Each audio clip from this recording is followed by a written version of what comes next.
Sinfoemociones. Este espacio radial te llevará a conocer el maravilloso mundo de la dirección de orquesta, con contenidos puramente académicos, con los cuales podrás adquirir más y mejores conocimientos vinculados al mundo de la música orquestal y las emociones, que este maravilloso arte despierta en el músico y público en general. Sinfoemociones, una cita semanal que te brindamos para tu formación e información.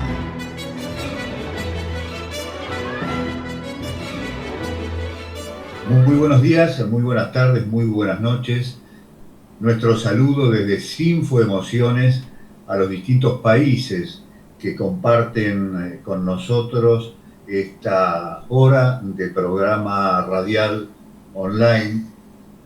Distintos países, distintas personas, distintos interesados en seguirnos martes a martes en este horario, en este mismo lugar cibernético, en el cual junto a el maestro Francisco Navarro Lara compartimos conceptos de lo que es la sinfonía y las emociones. Por eso hemos dado en llamar Sinfoemociones, siguiendo una línea muy interesante que es la que propone la Escuela Francisco Navarro Lara con, digamos, la técnica neurodirectorial. Hoy, amigos oyentes, yo quiero compartir con el maestro Francisco, a quien ya le vamos a dar ingreso, pero antes quiero compartir un programa haciendo un poco un paralelismo con lo que significa el término potpourri. El potpourri, bueno, tiene sus acepciones, un conjunto es un conjunto de temas vinculados musicalmente en un espacio limitado de tiempo. Bueno, en este caso no vamos a tocar ningún instrumento con el maestro, pero sí vamos a hacer un popurrí de preguntas, obviamente vinculadas a la técnica neurodirectorial, repito, eje fundamental, estructura, alma de los contenidos de la Escuela Francisco Navarro Lara, y que, bueno, en este popurrí, no sé, tengo unas cuantas preguntas disímiles, el maestro Francisco nos las va a ir contestando. Le damos las muy buenas tardes, es una alegría compartir con usted, maestro, un nuevo programa de este ciclo. Pues María José, muchísimas gracias por su presentación. Para mí también es una gran satisfacción poder compartir estos minutos tanto con usted como con nuestra audiencia, que programa tras programa sigue creciendo, nos siguen enviando pues muchísimos emails, mensajes, fundamentalmente dándonos la enhorabuena por esta iniciativa, dándole también por supuesto a usted la enhorabuena por el encauzamiento tan apropiado de este programa, y sin duda pues que en esta ocasión tendré también el placer de compartir con usted pues no solamente mis propios puntos de vista, sino también los suyos, que sin duda enriquecen muchísimo toda nuestra contribución al mundo de la dirección orquestal. Gracias, maestro. Pero modestamente yo me pongo del lado de un preguntador y un gran escuchador de sus conceptos, que son ustedes portador de un concepto muy claro de lo que es la dirección, la neurodirección, y fundamentalmente lo es avalado por nada más que, yo creo que ya pasaron las 10.000 horas de estar frente a la orquesta, así que con gran solvencia usted responde y nos complace escucharlo con tanta contundencia cuando emite sus opiniones, que no siempre son aquellas que querrían escuchar algunas personas vinculadas al medio, pero que verdaderamente hay cada vez más seguidores de esta corriente que se está generando y que ya tiene algún antecedente, pero no en la música específicamente. Y bueno, usted es quien ha dado el puntapié inicial hace tiempo ya, y cada día se ve que va esparciéndose por el mundo con semillas que van a dar sus frutos más rápido de lo que quizá creamos. Así que, bueno, si me permite, yo voy a ir a la primera pregunta sin más preámbulos. Y es la siguiente. Cuando está frente a una partitura de una obra totalmente nueva, que nunca dirigió, ¿qué plan de trabajo desarrolla para poder luego dirigirla en un ensayo y, bueno, después llevarla al concierto? Sí, pues una excelente pregunta. Y quizá la respuesta, María José, digamos que tendría distinto resultado en función de la experiencia del director. Voy a comenzar por el final. Precisamente en el último concierto que he dirigido, hemos tocado una obra nueva, contemporánea, que jamás yo había dirigido, que no conocía, ni siquiera, por supuesto, había tenido ninguna grabación. Pero ocurre que cuando, como en cualquier actividad, cuando ya se tiene una experiencia de mucho tiempo, digamos que la cuestión de preparación, de estudio, no es necesario que sea tan intensa, porque el oficio que uno ya ha venido cosechando durante tantos años y tantas horas de podio, le hace ya tener un conocimiento, una experiencia para prácticamente, mirando por encima la partitura, estudiándola someramente, le hablo pues estudiar varias horas la partitura, ya se puede orientar bastante bien a la hora de ir a un primer ensayo y poder trabajarla con la orquesta. Es decir, cuando un director tiene esa experiencia, sin duda que es mucho más sencillo el poder preparar una nueva obra sin necesidad de oírla, sin necesidad de nada más. Ciertamente cuando un director es más novel o está comenzando, sin duda necesita más tiempo de estudio, más tiempo de preparación, porque todavía su cerebro no tiene automatizados los procesos. De la misma forma que pues un pianista pues no necesita, claro, cuando un pianista está tocando un concierto de piano para piano y orquesta, por ejemplo, él ni siquiera es consciente de la cantidad de datos que su cerebro tiene que estar procesando en cada segundo para poder tocar. Fíjese pues lo difícil que es que cada mano vaya haciendo una cosa diferente, a veces a una velocidad realmente vertiginosa, ¿no? Y esta es una cosa que funciona, ya lo conocemos, por lo que se llama el cerebro automático. A medida que nosotros vamos cogiendo una serie de hábitos, se van automatizando en nuestro cerebro, de forma que no tenemos que, digamos, utilizar parte de nuestro cerebro consciente en pensar ni siquiera lo que estamos haciendo. Sale de una forma automática. De igual forma ocurre en un director, cuando ya tiene mucha experiencia trabajando con orquesta, trabajando con banda o trabajando con coro. Cuando ha dirigido miles de obras, digamos que tiene unos patrones en su mente que ya están automatizados, de forma que incluso siendo una obra nueva, no necesita mucha disposición de partes del cerebro para estar totalmente consciente de qué es lo que tiene que pensar en cada momento. Digamos que el sistema de automatización funciona por sí solo, ¿no? Entonces, en este sentido, pues para un director novel, pues lógicamente el consejo sería estudiar la partitura, analizarla, saber exactamente qué es lo que la propia partitura nos está indicando, tener al mismo tiempo ir desarrollando una idea de concepto de la obra, qué es lo que queremos oír, dónde pueden estar los problemas a la hora de ir al primer ensayo, para hacerse un guión y que el ensayo sea totalmente productivo, no dejarlo al azar, sino perfectamente debe responder a un esquema preestablecido. Y esto se hace pues con estudio, pero como le digo, María José, después de mucho tiempo de trabajo, después de tener automatizados totalmente los procesos, es algo que funciona de una forma muy fácil, fluye de una forma muy rápida y realmente pues no tiene que hacer el cerebro del director de orquesta experimentado no tiene que tener un gran desgaste a la hora de realizar su labor, ni en el ensayo ni tampoco durante el concierto. Perfecto.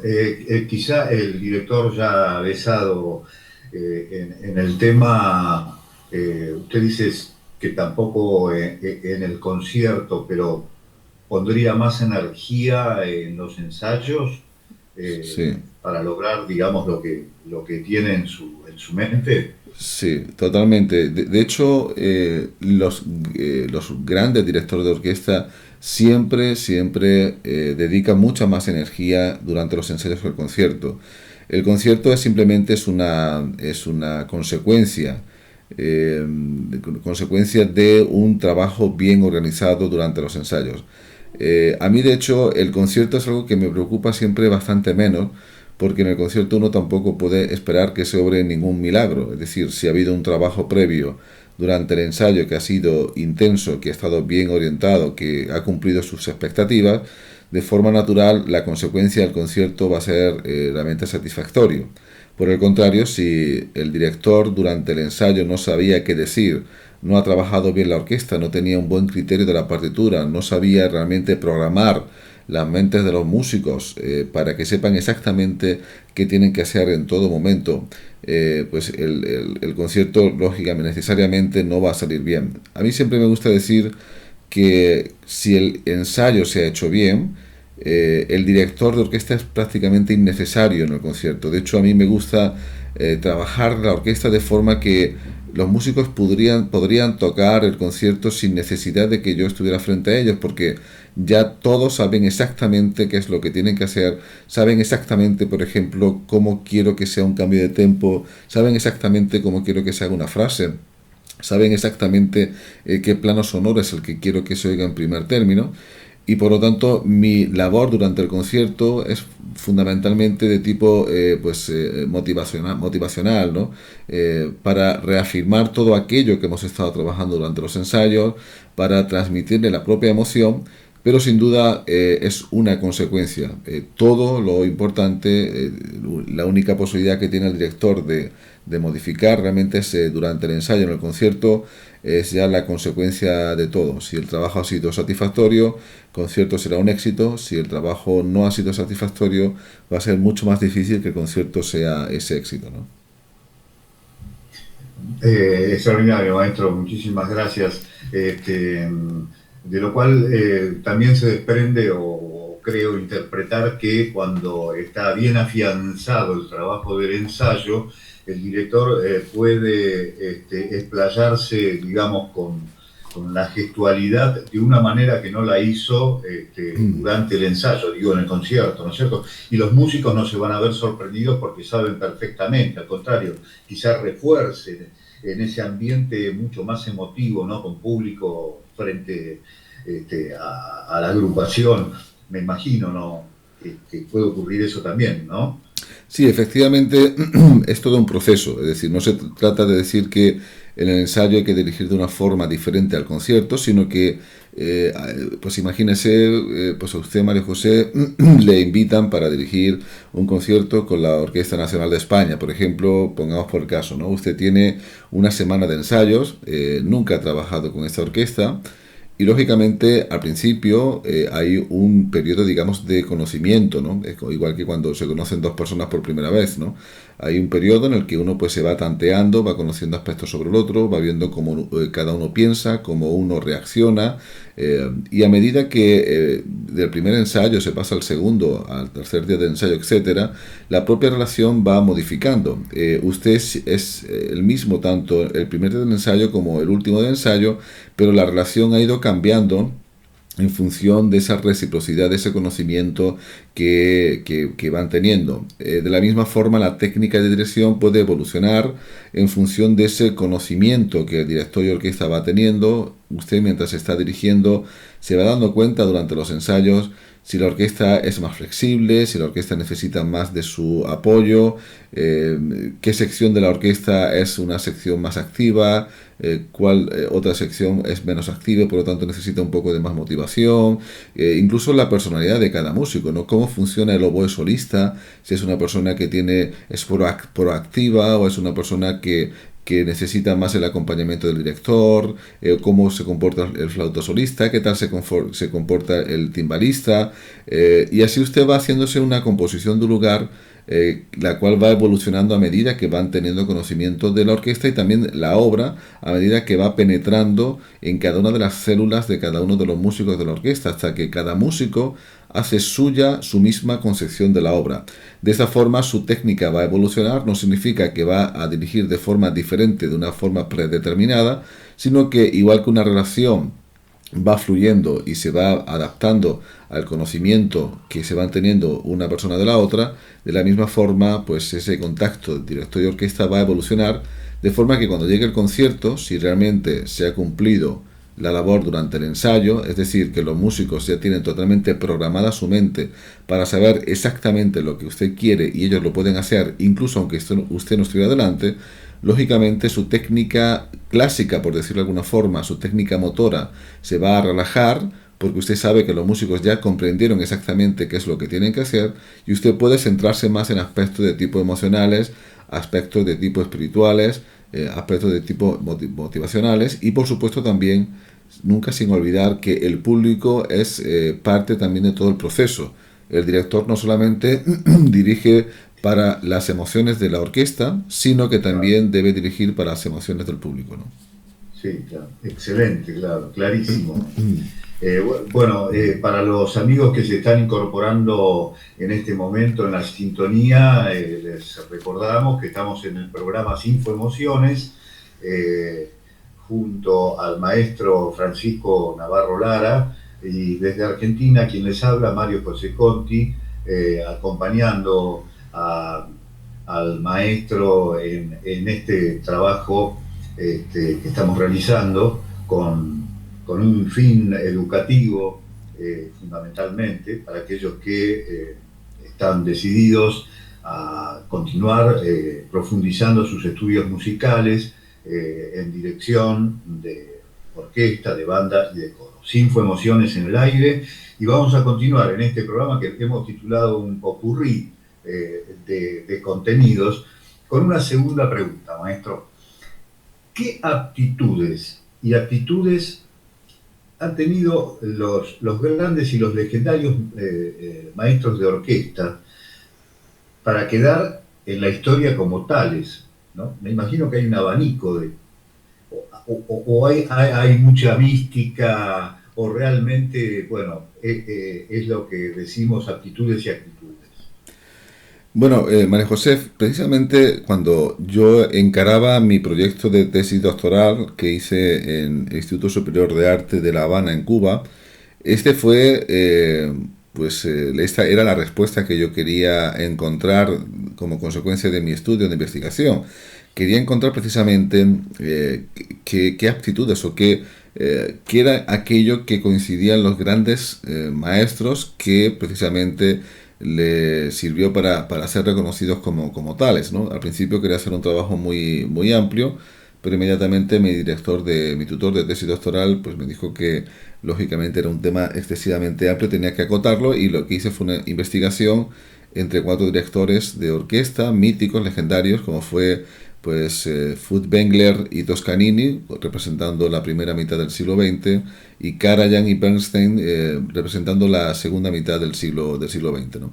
Y efectivamente había cosas en común, fundamentalmente en el terreno de las aptitudes, porque no tanto en el terreno de los procedimientos, ¿no? Porque cada uno dirigía de una forma diferente. Encontraba que no había una técnica, digamos que conceptos técnicos comunes en ellos, ni tampoco conceptos interpretativos. Por ejemplo, cuando Toscanini buscaba la precisión, buscaba que todo fuera muy claro, Furtwängler buscaba más el efecto que había detrás de las propias notas, tenía un concepto mucho más expresivo, ¿no? Quizás cuando Karajan buscaba más la belleza del sonido, Bernstein buscaba mucho más la emoción, ¿no? Y por lo tanto me di cuenta que ni eran comunes los aspectos de tipo de técnica y de dirección, ni tampoco los puramente interpretativos. Pero sí que encontré unas aptitudes que eran comunes a todos. Podemos hablar, por lo tanto, que estas aptitudes son necesarias sí o sí para cualquier director de orquesta o incluso para cualquier intérprete que quiera ir más allá de lo evidente, ¿no? Como ese subtítulo que tiene nuestro reciente bestseller de la técnica disruptiva de la dirección de orquesta, ¿no? Una de estas aptitudes o de estas capacidades, ¿no? que tiene todo grande director de orquesta es sin duda que son visionarios, por decirlo de alguna forma. Es decir, son personas que tienen la capacidad de ver más allá de lo evidente, donde el común de los mortales solamente vemos notas musicales, compases, etcétera. Ellos están viendo algo más, algo que va más allá, que entra dentro del terreno de las emociones, que entra más dentro del terreno de las sensaciones, de la espiritualidad, y además que tienen la capacidad para comunicarlo, aunque ciertamente los medios para hacerlo eran diferentes. Uno lo hacían desde, digamos, la autoridad, como por ejemplo pudieran ser Toscanini o Klemperer, y otros lo hacían desde el terreno, digamos, de la amabilidad, de la bondad, de la fraternidad, como por ejemplo era Bruno Walter. Pero en cualquier caso, eran personas que tenían esa capacidad de ver más allá. Y luego yo creo que otra capacidad importante es tener fe absoluta en ti mismo, ¿no? En tus propios planteamientos. No dudar si lo que estás haciendo está bien, está mal, eso es lo que se debe o no es lo que se debe, sino que tú tienes claramente una idea de lo que quieres hacer musicalmente y tienes una fe absoluta en lo que estás haciendo. Y también podemos decir que tienen una determinación exquisita, es decir, son personas que están totalmente determinadas, consagradas de hecho en su oficio, y son personas que no cejan hasta conseguir lo que ellos quieran. En los ensayos se ven todos los grandes maestros como que no pasan ni una, es decir, están obsesionados con buscar la perfección de la propia idea que ellos tienen, y por lo tanto no son directores que de alguna forma atienden a cuestiones de tipo personales o a cuestiones de tipo laborales o a cuestiones de cualquier otro tipo, sino que la perfección musical es su única razón de ser y es su única digamos, luz que le ilumina en su objetivo, ¿no? Y por lo tanto persisten hasta el mínimo detalle, ¿no? Son por lo tanto muy perfeccionistas. Y yo creo que fundamentalmente estas son esas capacidades que yo destacaría que sin duda son comunes en todos los grandes maestros, ¿no? Excelente. Sí, usted sabe que cuando estaba haciendo estos comentarios se me venían a la memoria algunos algunos minutos de YouTube con ensayos de Leonard Bernstein, del propio Carlos Kleiber, y siempre, había un ambiente de amabilidad, de cordialidad, hasta paternal, ¿no? Sí. Yo creo que los músicos, lo que observaba en ese momento es que el músico se sentía, digamos, en la misma sintonía, muy contenido, ¿no? Me parece que ellos se han destacado también, como usted bien lo dijo, en ese aspecto, ¿no? En el de ser verdaderos maestros rigurosos en cuanto al resultado, pero con un plus de humanismo muy importante que los acerca muchísimo. No sé, esa es la impresión a través de un video. No tuve la suerte de verlos personalmente, pero creo que algo de eso debe haber, ¿no? Ha habido distintos acercamientos, es decir, efectivamente tanto Carlos Kleiber era una persona en ese sentido muy amable en el trato, además era muy imaginativo, ¿no? Sus ensayos realmente Claro, siempre hacía un gran uso de esa gran imaginación que él tenía, ¿no? Pero, sin embargo, pues claro. también digamos que ha habido opuestos contrarios, ¿no? Por ejemplo, ahí incluso se puede ver en YouTube ensayos de Otto Klemperer, en el que incluso insultaba a los músicos, ¿no? El propio Toscanini, esas famosas rabietas, ¿no? Que a veces Sí, increpaba a los músicos de una sí, forma totalmente despectiva, ¿no? Es decir, ha habido a lo largo de la historia siempre este tipo en fin, de oposición o de puntos de vista opuestos en los procedimientos, las formas, ¿no? Pero al final, tanto uno como otro, digamos, lo que le unían era que tenían una visión absolutamente muy particular, muy especial de la música, una propia forma diferente de ver, veían más allá de lo evidente, y luego que eran insistentes, es decir, tenían determinación para conseguir sacar de la orquesta el máximo. Procedimientos de todo tipo, pero siempre claro. ninguno era condescendiente, es decir, todos realmente, incluso yo recuerdo, por ejemplo, ya lo he comentado en alguna ocasión, yo sí tuve la fortuna de ver a Carlos Kleiber dirigiendo y ensayando, fundamentalmente fue la primera vez que lo vi fue con la sinfonía, segunda sinfonía de Brahms y la sinfonía 36 Linz de Mozart. Eh, y bueno, pues eh, digamos que fíjese hasta qué punto que yo recuerdo, yo estaba estudiando en Viena por entonces, el largo del año 91, y bueno, la Musikverein, que es donde era el concierto, la Grosse Saal de la Musikverein, que como usted sabe es desde donde se hacen habitualmente los conciertos de Año Nuevo de Viena.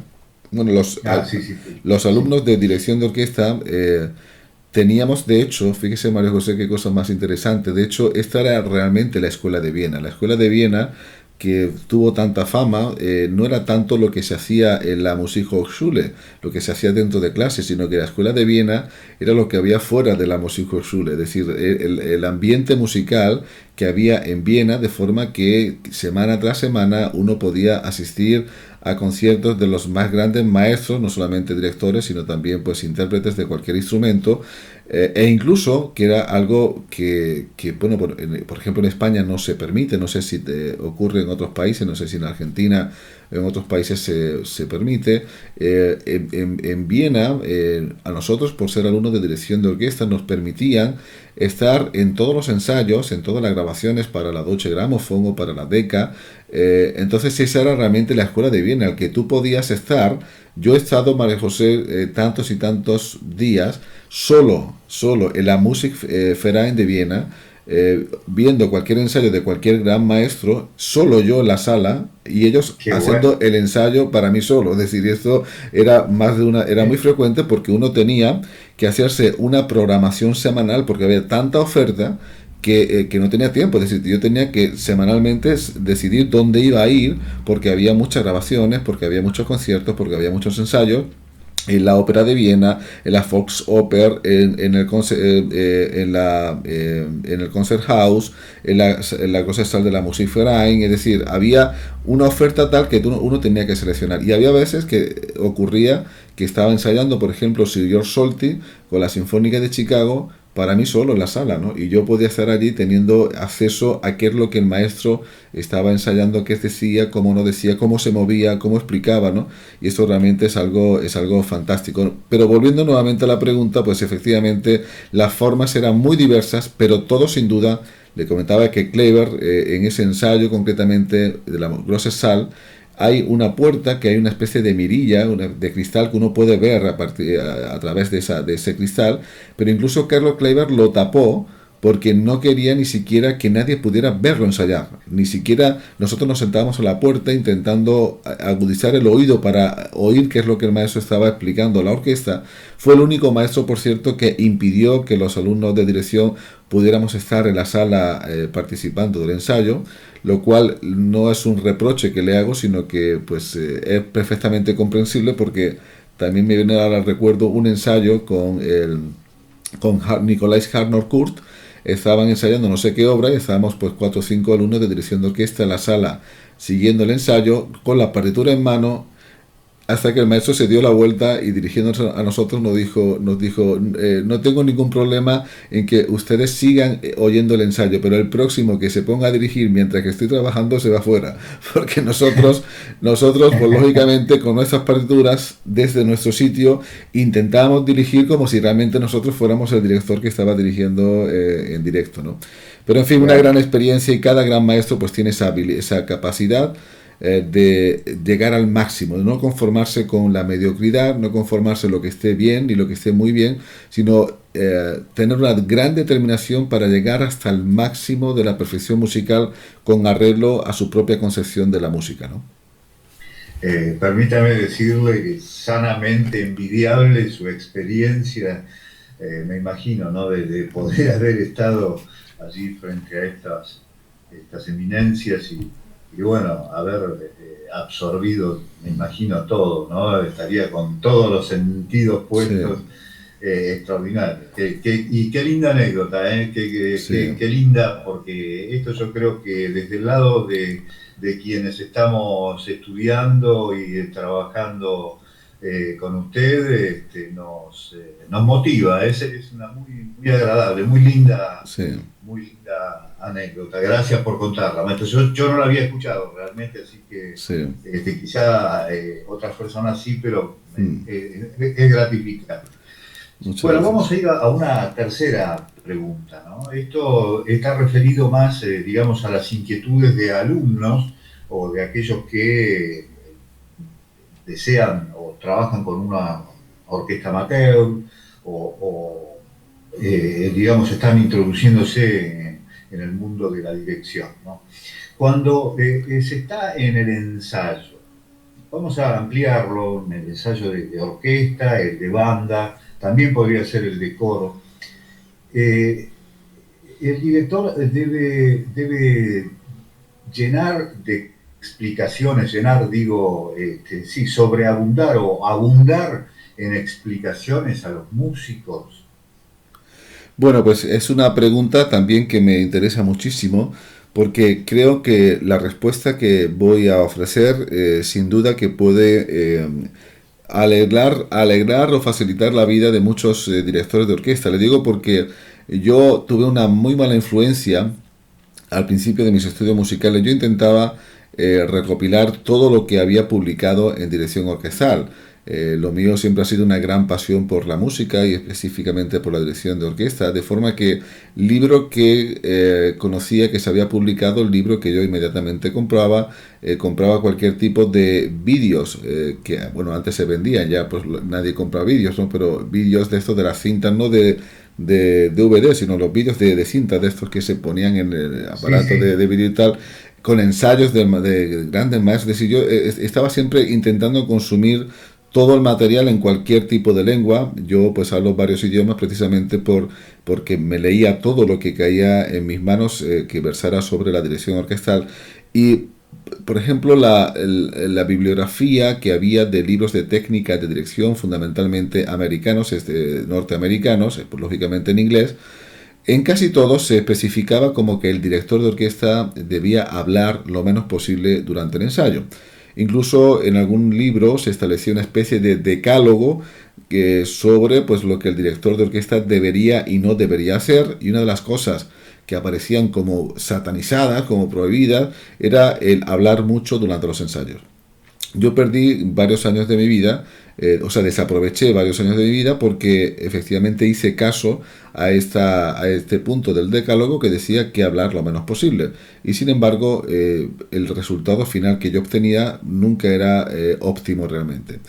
¿Qué ocurrió? Cuando yo fui a estudiar a Viena, y cuando le hablo de la escuela de Viena, pues nuevamente le digo que no era lo que había en la Hochschule de Viena exclusivamente, sino que mucho más importante lo que había fuera, digamos, de las paredes de la Musikhochschule, pues esos ensayos, esas grabaciones, el que uno podía estar andando por la Kernstraße o por la Johannesgasse y podía encontrarse con Daniel Barenboim, que estaba sentado en cualquier café tomándose una taza de té, o con Carlos Kleber o con Solti. Uno pues, se acercaba y podía hablar con ellos, incluso solían ser muy amables y te invitaban a que te sentaras y que pudieras hablar. O sea, después de ver todo lo que yo vi allí, Yo le puedo decir que el 99,9 de los grandes maestros siempre, fundamentalmente el ensayo, hablaban muchísimo.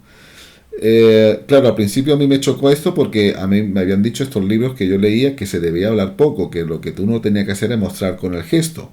De hecho, en la escuela clásica hay todavía muchos maestros de la escuela clásica que también pregonan esto, es decir, no hables sino muestra con el gesto.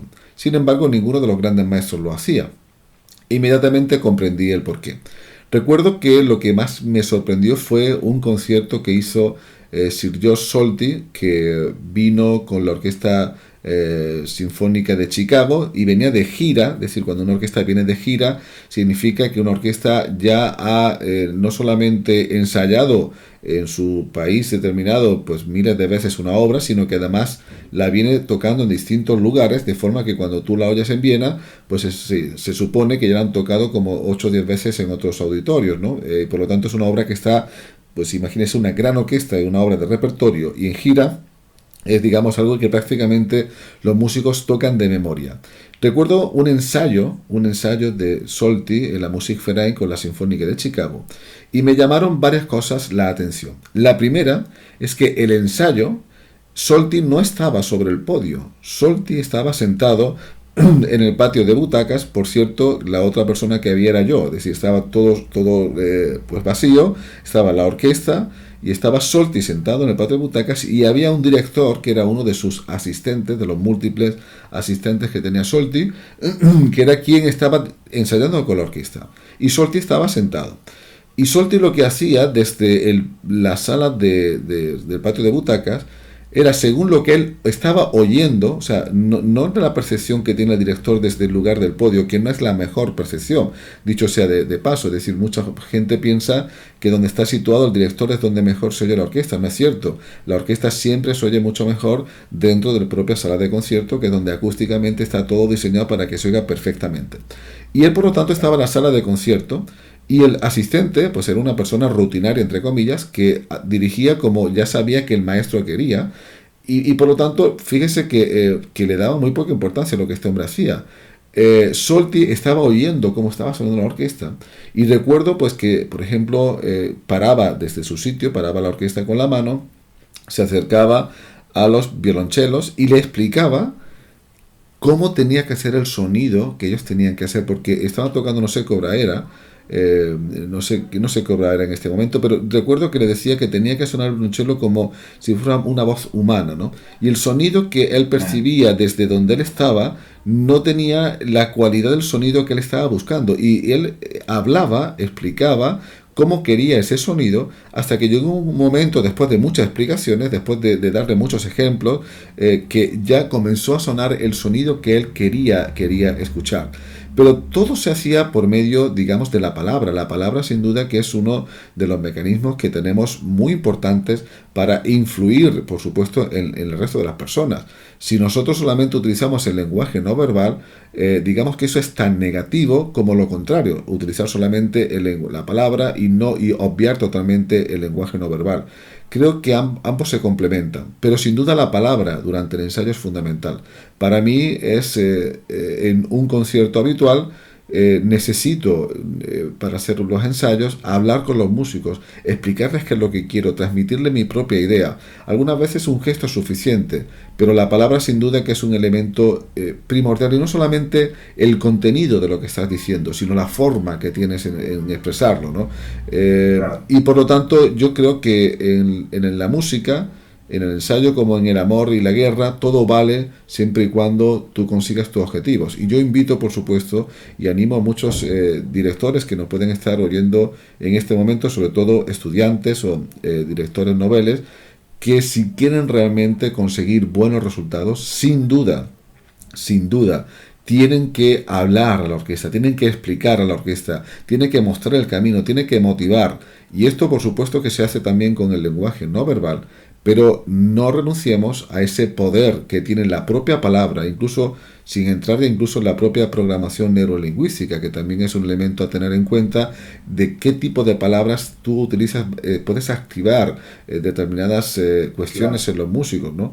Por lo tanto, yo sé que cuando usted ha hecho la pregunta es porque estoy seguro que también ha leído, ha tenido conocimiento sobre directores o libros que dicen de la conveniencia de no hablar durante los ensayos, pero yo quiero romper definitivamente con ese paradigma, porque yo durante un tiempo lo estuve haciendo, los resultados que conseguían eran muy mediocres, me di cuenta que los grandes maestros explicaban muchísimo. Lógicamente no se trata de filosofar durante el ensayo, ni de soltar sermones carentes de contenido. Se trata de utilizar la propia fuerza de la palabra para comunicar una emoción, para comunicar un pensamiento, que acompañado con el lenguaje no verbal y con nuestra técnica neurodirectorial que pone en funcionamiento pues las neuronas espejo, todo ese madrigaje de elementos son los que definitivamente van a dar como consecuencia el éxito, no solamente en el concierto, en el ensayo, sino también, por supuesto, en el propio concierto.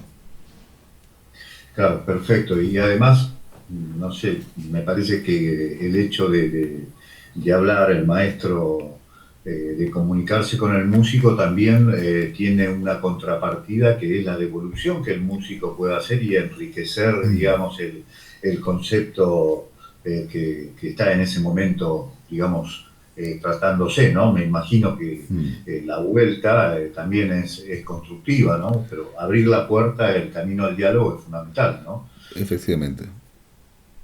Así es, maestro. Bueno, seguimos. El tiempo pasa rapidísimo.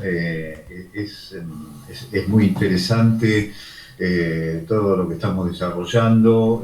Yo me permito recordar una vez más a los oyentes que este es nuestro programa Sinfo Emociones y que compartimos los días martes en este horario con la presencia del maestro Francisco Navarro Lara, creador de la escuela homónima, basado en una técnica muy interesante. A propósito de eso, quiero recordar también, abriendo un paréntesis, que se puede ver en varias páginas, que ahora el maestro me va a ayudar seguramente, un trabajo excelente que ha desarrollado de 101 fórmulas para la dirección, un trabajo hiper recomendable para que nos pongamos a tono con cómo lograr efectos sonoros, en fin, una serie, son si mal no recuerdo, ¿no, maestro? 101 vídeos que tiene grabados, ¿no? Sí, pues efectivamente María José ha sido pues uno de los tantos proyectos. Yo me simbolizo mucho y le reconozco a usted también esa gran virtud de tener siempre pues proyectos en la mente, pero proyectos que lo bueno de un proyecto es ponerlo en funcionamiento, porque en fin, las ideas, todo el mundo tiene ideas y muchas personas tienen muy grandes ideas. Lo que quizás no hace todo el mundo es ponerlas en la práctica, ¿no? Yo pienso que eso es lo que realmente marca la diferencia, ¿no? El tener ideas, pero ponerlas en la práctica, ¿no? Este fue un proyecto que, bueno, que este pasado mes de agosto, después de nuestro encuentro anual de alumnos, vi que era conveniente porque digamos que usted, y además usted como alumno de la escuela, pues ya sabe que nuestro temario es un temario, pues yo creo que realmente es una gran obra, creo que es la más grande obra que realmente se ha escrito sobre técnica de dirección de orquesta, que recoge de forma pormenorizada todas las técnicas, tanto clásicas como modernas, novedosas, que tiene pues gráficos, que tiene pues incluso vídeos, que tiene, pero yo veía la necesidad de poder demostrar con obras de repertorio clásico y de repertorios sinfónicos de cualquier época, poder hacer yo propiamente las demostraciones de todo aquello que estamos aprendiendo en la propia aplicación al repertorio, ¿no? Y creí que ese era un material muy interesante porque muchos alumnos me lo demandaban. Decir, bueno, maestro, está muy bien, la técnica es muy interesante, sabemos cómo aplicarla, pero ¿cómo podríamos aplicar esto en las distintas obras de la literatura orquestal sinfónica, ¿no? Entonces, pues inmediatamente me propuse hacer esta serie de efectivamente 101 vídeos en donde pues no solamente explico las distintas técnicas o fórmulas magistrales, por llamarlo así, de la dirección, de la técnica neurodirectorial, sino que además están aplicadas a distintas obras del repertorio sinfónico de todas las épocas, tanto música del barroco, del clasicismo, del romanticismo, por supuesto también, y de la música más actual. Este material, además, inmediatamente quise que fuera un material abierto, libre, es decir, porque creía que la técnica neurodirectorial, que sin duda pues nace de nuestra propia escuela y que en el día de hoy pues tiene una repercusión internacional muy importante, muchas personas y muchos autores están coincidiendo en que nuestra escuela ha abierto una nueva corriente en la dirección orquestal que jamás se había producido. Es decir, no ha habido nunca en la historia de la dirección orquestal un movimiento de técnica de dirección tan potente y tan disruptivo incluso como el que nosotros estamos generando, que ya va siendo un movimiento, digamos, global, porque en nuestra escuela, pues usted sabe, Mario José, que tenemos alumnos de más de 32 países y por lo tanto, pues esto es algo que, pues que, por ejemplo, yo sé que en Colombia, pues las principales universidades y conservatorios de dirección de orquesta ya hablan, incluso los propios alumnos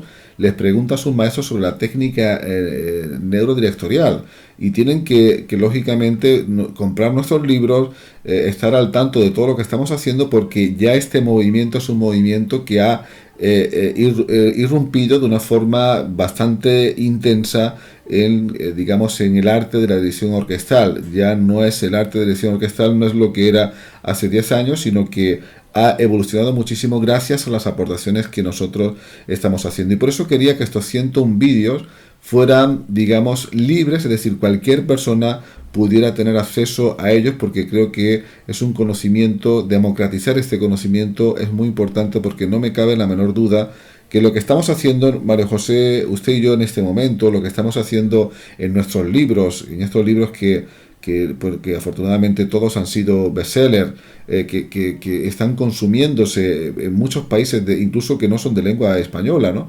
Pues esto que nosotros estamos haciendo, sin duda va a aportar una corriente nueva a la dirección orquestal, y creo que nuestro deber era democratizar también de alguna forma este conocimiento para que cualquier persona que realmente pueda estar interesada en saber cuáles son los nuevos horizontes de la técnica de dirección, pues pueda también tener acceso a ellos. Y de hecho, ya que usted me ofrece la oportunidad, querido Mario José, me gustaría decir la página web donde cualquier persona que nos está oyendo, si lo desea, pues puede tener acceso de forma totalmente gratuita a estos 101 vídeos que hemos llamado pues 101 fórmulas magistrales.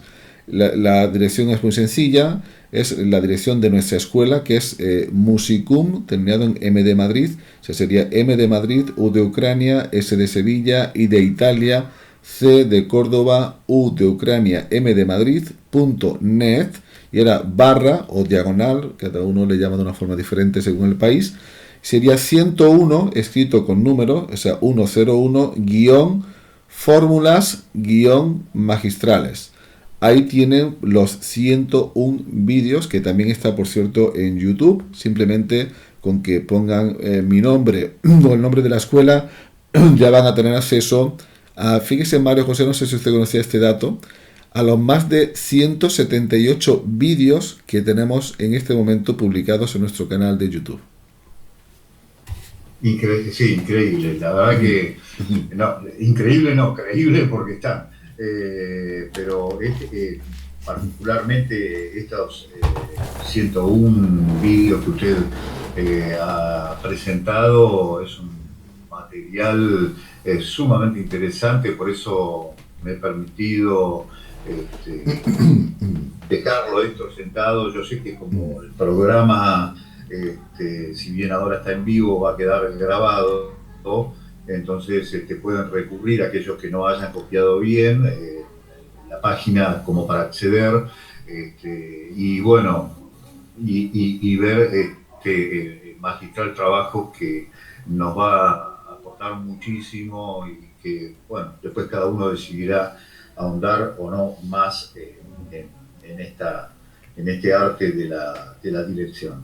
Así que para mí es todo, es un deber moral tener que decirlo, maestro, a través de este medio, propagarlo para que sea conocido, ¿no? Porque las obras buenas hay que darlas a conocer, si no quedan ahí en un grupo reducido, no, hay que darlas a conocer, por lo menos yo pienso de esa manera, ¿no? Pues muchísimas gracias, María José. Además, incluso se me olvidó decir que creo que es otro el dato innovador interesante, y es que la grabación que se ha hecho con 3 cámaras simultáneamente. Es decir, cualquier persona que, usted ya lo sabe porque ya ha estado viendo los vídeos, hay una perspectiva pues frontal, se ve al director dirigiendo de forma frontal, también se ve simultáneamente dirigiendo desde un lateral, pero también, creo que es muy interesante, se ve también desde una cámara cenital, es decir, se ve desde arriba hacia abajo, con lo cual la perspectiva, digamos, tridimensional de lo que está haciendo el director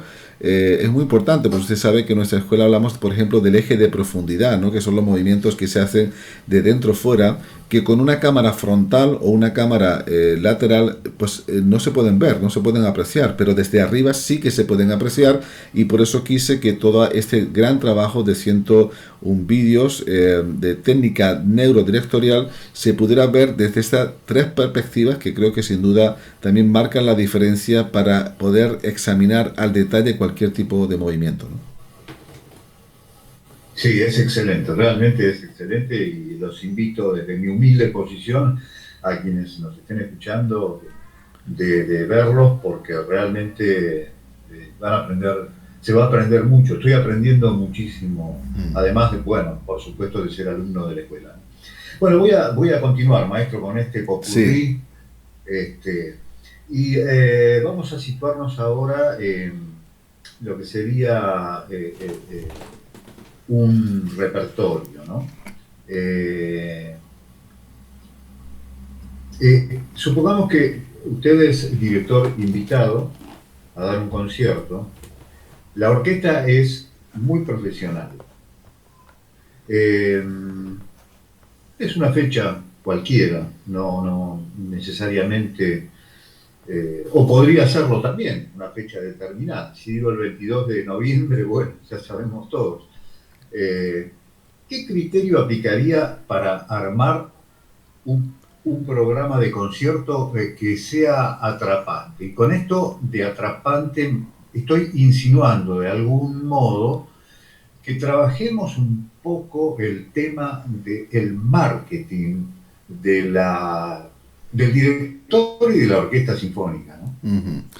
Sí, pues me encanta esta pregunta. Además, María José, usted sabe que tenemos en común muchos puntos, entre ellos también pues esa afición o pasión o vocación también por el marketing, ¿no? Por el marketing, pero quizá muchas personas no entiendan realmente el significado auténtico del marketing, ¿no? Porque muchas personas quizás piensan que cuando hablamos de marketing hablamos un poco como de engañar, ¿no? Como de buscar cualquier tipo de argucia, ¿no? Para poder vender algo invendible, ¿no? Sin embargo, el marketing, como usted convendrá conmigo, es algo totalmente diferente en este sentido, ¿no? Exacto. Sí, sí.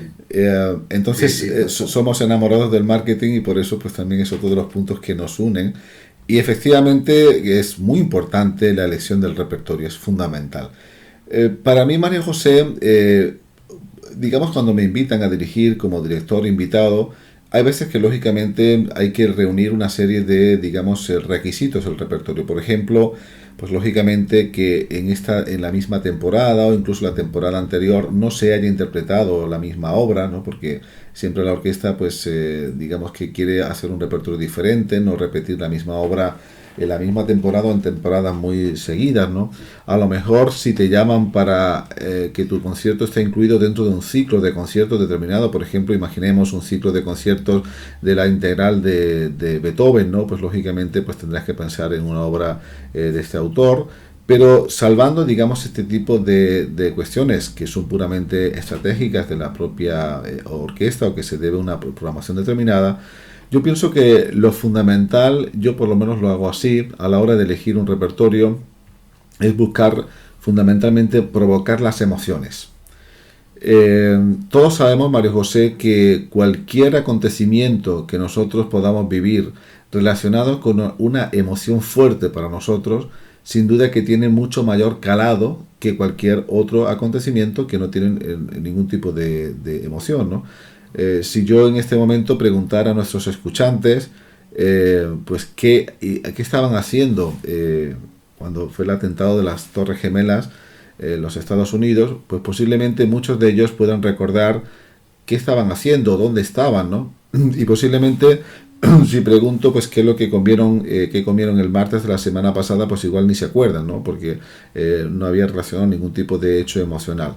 Cualquier acontecimiento, por lo tanto, que está relacionado con una emoción fuerte es vivido mucho más intensamente, se recuerda mucho más por nuestro cerebro. De hecho, nosotros solemos recordar en nuestra memoria aquellos acontecimientos de nuestra vida que estaban cargados de emociones. Pues usted mismo, Mario José, cuando antes de comenzar este programa hablábamos de los años que usted estuvo en la Patagonia y me hablaba pues de este lugar donde usted estuvo, que era muy bonito, que está en la montaña, ya estaba de alguna forma pues haciendo claro pues que fueron unos años muy agradables para usted, porque lo decía de una forma muy placentera, y se veía pues emocionalmente pues que fueron unos años importantes en su vida, ¿no?